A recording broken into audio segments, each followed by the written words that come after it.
Hello everyone, कैसे हैं friends. आशा करते हैं कि आप लोग अच्छे होंगे।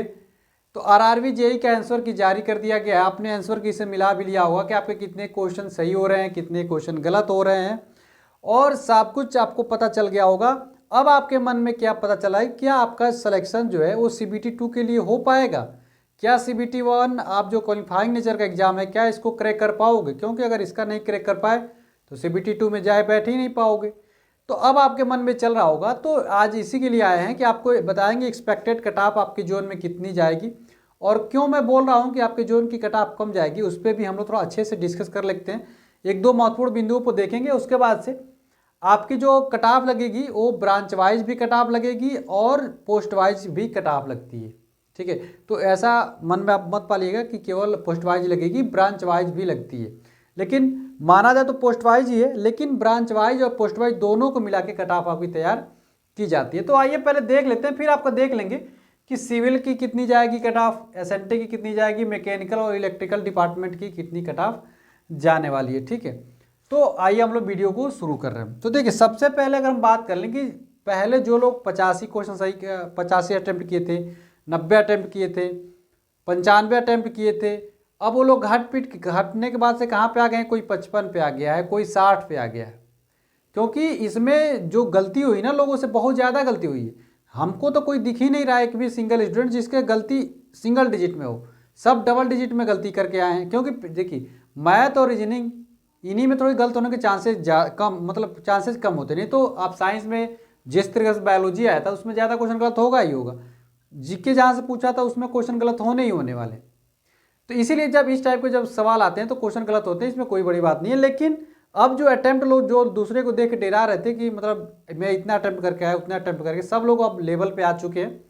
तो आपको कहीं भी परेशान होने की जरूरत नहीं है। सब भौकाल जो बनाते थे, सब भौकाल खत्म हो चुका है। अब रियलिटी है, अब बारी आ गई रियलिटी पे। जो लड़का रियलिटी में पेपर जेन्युइन दिया होगा, अब उसी का सिलेक्शन होने का टाइम आ गया है। तो सबके 10 से 20 क्वेश्चन गलत हो रहे हैं, 15 छोड़िए, 10 22 22 25 25 लोग गलत किए हुए हैं।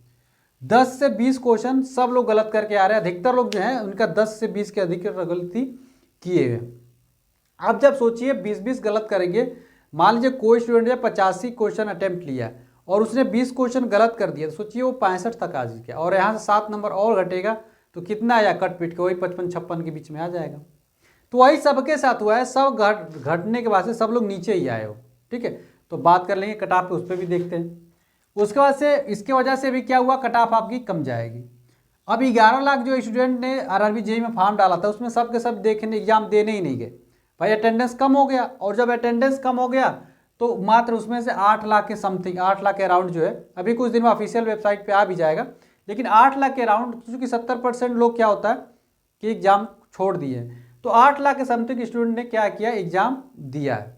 ठीक है, अब जहाँ पे 11 लाख से तुलना किया जा रहा था, अब 8 लाख से तुलना किया जाएगा। पहले लोग यहीं से बाहर हो गए। उसके बाद से देखिए क्या कि 7,934 टोटल वैकेंसी है, जिसका 15 गुना लड़कों का सिलेक्शन होने वाला है सीबीटी 2 से सीबीटी 1 से सीबीटी 2 के लिए। यानी कि 1,19,000 स्टूडेंटों का क्या होगा, सिलेक्शन होगा सीबीटी 1 से सीबीटी 2 के लिए। तो आपको ऐसा नहीं लग रहा है कि 1,19,000 में आपका आसानी से नंबर आ जाएगा। ठीक है, अब यहाँ पे भी ये 3 रीजन जो हो गए प्रॉपर तरीके से। इसके बाद हम बात करें जो पेपर का जो लेवल था, जो लोग बोलते थे कि पेपर बहुत ईजी आ रहा है, सर पेपर तो बहुत ईजी आया है, और ईजी आया है तो नंबर क्यों नहीं आया? इसी को तो हार्ड पेपर बोलते हैं भाई। जब नंबर आपके नहीं आए तो स्वाभाविक सी बात है हार्ड है।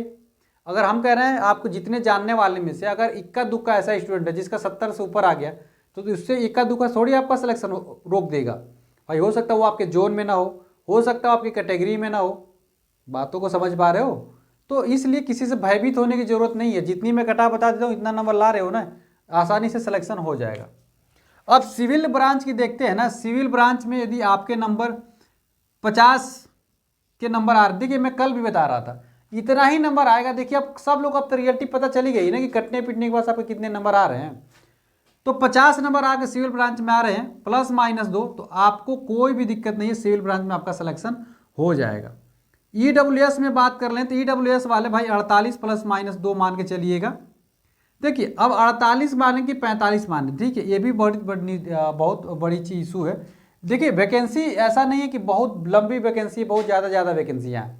छोटी छोटी वैकेंसी, कम कम वैकेंसी है। तो अगर आप इसके इर्द गिर्द है 45 मान लेते हैं, लेकिन मेरे हिसाब से 48 अगर आ रहा है आपका तो बिल्कुल सही रहेगा। 45 के इर्द गिर्द हैं तो आपका OBC EWS में आपका सिलेक्शन हो जाएगा, कोई बहुत बड़ी बात नहीं होने वाली है। SC स्टूडेंट की बात कर लें तो SC के जितने भी स्टूडेंट हैं इनके जो नंबर आए रहे, अगर 41 प्लस माइनस 2 कर लेते हो तो इनका इसी के बीच में नंबर आएगा तो सिलेक्शन हो जाएगा। ST स्टूडेंट है, अगर 38 प्लस माइनस 2 ला देते हो तो आराम से सिलेक्शन हो जाएगा। सिविल ब्रांच में बहुत ज़्यादा कट ऑफ नहीं जाती है, ये आपको भी पता है, क्योंकि इनकी वैकेंसी में कोई अलग वाला आता ही नहीं, केवल सिविल ब्रांच वाले सिंगल रहते हैं, ये खुद ही इनका सिलेक्शन होता है, तो इनकी कट ऑफ हमेशा कम जाती है। अब इस ब्रांच को SNT इंजीनियरिंग की बात कर लेते हैं। सिग्नल और टेलीकॉम डिपार्टमेंट की जो वैकेंसी आई हुई है उसमें देखिए बहुत ज़्यादा लोग एलिजिबल थे, इलेक्ट्रिकल वाले थे, इलेक्ट्रॉनिक्स वाले थे, कंप्यूटर वाले थे, IT वाले थे, बहुत ज़्यादा इसमें क्या था एलिजिबल थे। तो अगर इस जोन की UR की बात कर लेना तो 55 नंबर आप ला रहे हैं ना, 55 प्लस माइनस 2, तो आपका आसानी से सिलेक्शन हो जाएगा जनरल कैटेगरी में SNT डिपार्टमेंट में। उसके बाद OBC की बात कर लें और EWS की बात कर लेते हैं। OBC और EWS के स्टूडेंट जितने भी हैं ना, अगर आपके नंबर किसी तरीके से इस पर्टिकुलर SNT डिपार्टमेंट में आप एलिजिबल हैं तो अगर आपके 50 नंबर आ जाते हैं तो प्लस माइनस 2 कर लीजिए, आसानी से सिलेक्शन हो जाएगा। SC स्टूडेंट जितने भी हैं भाई, आप लोग 48 के आसपास नंबर लाते हो प्लस माइनस 2 तो आपका सिलेक्शन हो जाएगा। और ST स्टूडेंट है वो भाई 45 प्लस माइनस 2 लेके चलना। देखिए इसमें थोड़ा सा चूँकि इलेक्ट्रिकल वाले इसमें एलिजिबल हो गए ना तो इसकी कट ऑफ क्या हो जाती है, बढ़ जाती है। और सबसे ज़्यादा बॉन्डर कट ऑफ कहा जाती है वो आती है मैकेनिकल में। मैकेनिकल और इलेक्ट्रिकल चूँकि एक ही साथ आते हैं और दोनों टॉपर स्टूडेंटों का ये ब्रांच है, तो इसलिए क्या होता है कि इसकी कट ऑफ क्या होगी, मोस्टली ज़्यादा ही चली जाती है, क्योंकि इलेक्ट्रिकल और मैकेनिकल और ज़्यादा वैकेंसी आती नहीं ज़्यादा, तो ये लोग खाली रहते हैं रेलवे के लिए, इनकी कट ऑफ जनरली ज़्यादा जाएगी।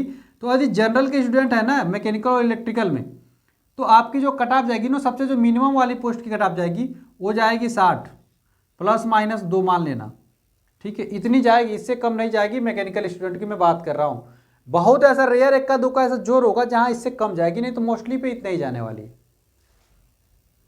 उसके बाद OBC स्टूडेंट जो हैं और EWS के जितने भी स्टूडेंट हैं भाई, अगर आपके नंबर 55 प्लस माइनस 2 आ रहे हैं ना तो आपका सेफ है, बिल्कुल कोई भी दिक्कत नहीं है। उसके बाद SC स्टूडेंट जितने भी हैं, आप लोग 52 के इर्द गिर्द ला रहे हो 2 नंबर तो कोई भी दिक्कत नहीं, आपका सिलेक्शन हो जाएगा। और ST स्टूडेंट जितने भी हैं 50 प्लस माइनस 2 ला रहे हो तो आपका सिलेक्शन हो जाएगा, ठीक है। तो ये सारी जोन की रही। अच्छा एक चीज़ और बता दें, ये सारे जोन के लिए एलिजिबल है, ऐसा नहीं है किसी पर्टिकुलर जोन के लिए नहीं है। हर जोन में बस इक्का दुक्का ऐसा जोन होगा जिसमें ये नहीं काम करेगा, जहाँ वैकेंसी बहुत ही कम होगी, नहीं तो मोस्टली आप जगहों पे इतना नंबर आप ला रहे हो तो बिल्कुल अपने आप को सेफ मान सकते हो। इसकी कट ऑफ थोड़ा इलेक्ट्रिकल मैकेनिकल थोड़ी ज़्यादा जाएगी, यहाँ पे थोड़ी सी कम जाएगी और यहाँ पे तो एकदम में कम जाएगी। ये सबसे मिनिमम पोस्ट की आप किसी न किसी एक पोस्ट के लिए इतने नंबर लाएँ तो निश्चित तौर पर आपका सिलेक्शन हो जाएगा। आप अपना नंबर मिला लीजिए, इतने के बीच में आ रहा है तो निश्चित तौर पर आप CBT 2 की तैयारी में लग जाइए, क्योंकि CBT 2 के लिए बहुत ज़्यादा टाइम रेलवे नहीं देगी। जैसे LP का पेपर कराएगी उसके जस्ट कुछ दिनों के बाद आपका भी एग्जाम बहुत जल्दी कंडक्ट करवा लेगी, क्योंकि रेलवे के पास अब दूसरा काम बचेगा नहीं, फिर नया कैलेंडर उसको जारी भी कर रहा है। तो आप लोग इतना नंबर ला रहे हो तो निश्चित तौर पर CBT 2 में लग जाओ, अपना टेक्निकल अच्छे से मजबूत कर लो। चलो आशा करते हैं कि आपको भी लग रहा होगा कि कट ऑफ इतनी ही अप्रोक्स जाएगी, इतनी ही कट ऑफ जाने वाली है। तो वीडियो अच्छी लगी तो लाइक करिएगा और चैनल को जरूर सब्सक्राइब कर लीजिएगा। व्हाट्सएप ग्रुप जो कि डिस्क्रिप्शन में, उससे जुड़ जाइए हमारे साथ। और टेलीग्राम चैनल पर पढ़ाई करना चाहते हो, वहाँ फ्री पे कंटेंट PDF है, वहाँ पे आप लोग पढ़ाई कर सकते हो।